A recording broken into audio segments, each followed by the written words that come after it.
Oh man, oh man, oh boy, oh man, oh boy, oh man, oh man, oh man, oh boy, oh man. Is it great to be a Tennessee Vol tonight or what? Uh Tennessee beats the crap out of Vanderbilt 45. What was it? 45 48 to 24. I remember because I predicted Tennessee to score exactly 48 points and well, oh boy, was I right. Unfortunately, Vanderbilt put up more than 10 points, so that part of the bargain wasn't correct. So I guess congratulations to Vandy for putting up more than 10 points. That's the biggest moral victory of the night for y'all. Yeah, I'm gonna go ahead and blame the refs and all that. I don't know. But yeah, Tennessee dominates, gets the job done. Great way to end out the senior night. Great way to end out the time for these seniors. I have no idea if any of them are going to sit out for the bowl game, whichever one we play in. But wherever you go from this point onward, I wish nothing but the best. And I do genuinely mean that. Of course, football is a game, and of course, you guys know I get extremely heated about this game, and you know that's just all. That's just the way it is. But these guys are people and they have lives of their own, and I wish nothing but the best in those lives in the future, whether it's the NFL or if it's anything else that they wish to pursue. I wish nothing but the best.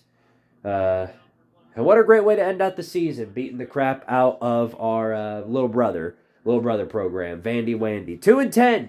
How's it hanging down there? How's it hanging in the construction zone? I don't know. You tell me. You tell me. Y'all still going? What are y'all? 10-2.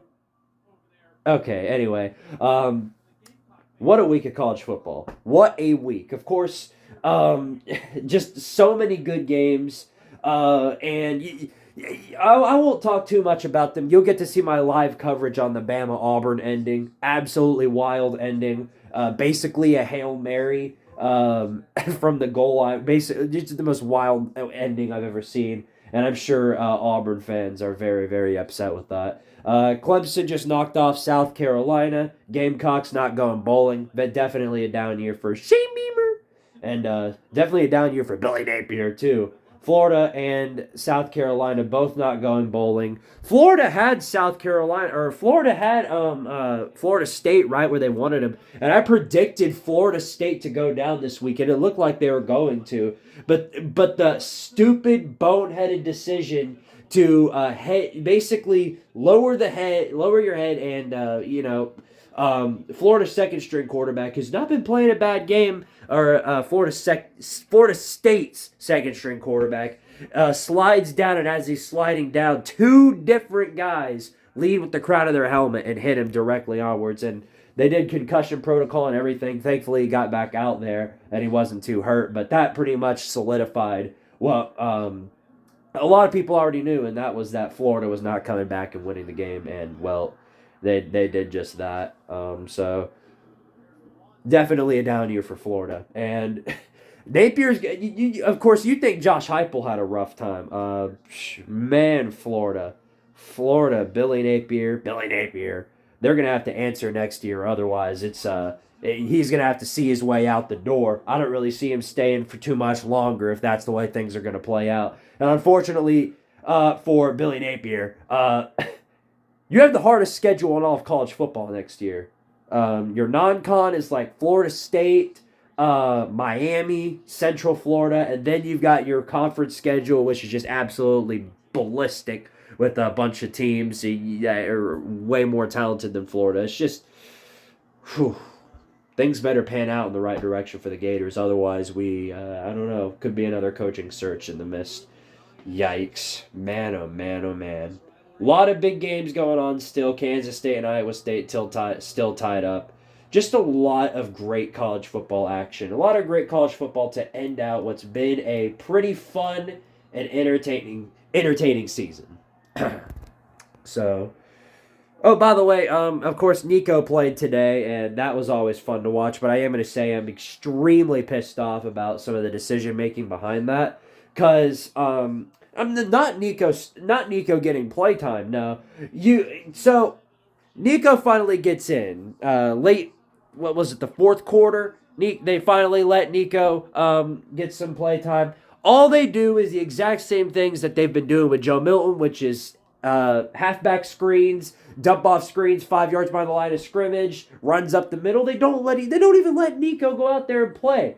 And then when he finally has a drive where he gets down all the way to the 10-yard line, you throw him out and put in the third stringer. What are you doing? What's the process behind that? I don't understand.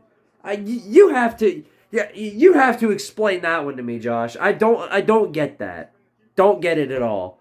But I'm not going to talk too much about it. For those of you who are wondering my thoughts in a deeper context, one, I'll talk about it on Monday when I do the Vol-Star podcast. And then secondly, I, of course, like I did for the UConn homecoming game, will have full coverage of my entire vlog. And I'll post that up hopefully tomorrow or Monday. It depends on whether or not I relapse. I don't think I'll relapse. And what I mean by that is, of course, for those of you who don't know, yesterday, I finally tested negative for COVID. I had it all week leading up to this game, and I was worried I wasn't going to be able to go.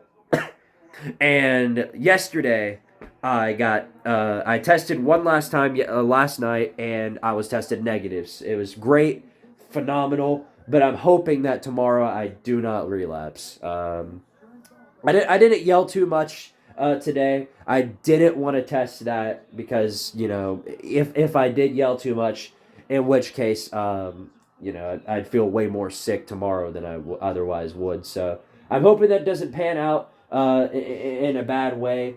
Oh, by the way, Georgia and Georgia Tech 21-23 or 31-23. Georgia on top. At least for now, but it's third down. I gotta pan over to that one. That's interesting. And then in other news, I just figured this point out. Guess who's going to Texas A&M?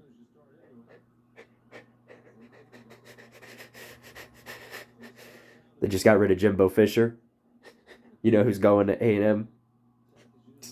Jimbo Fisher 2. Electric Boogaloo.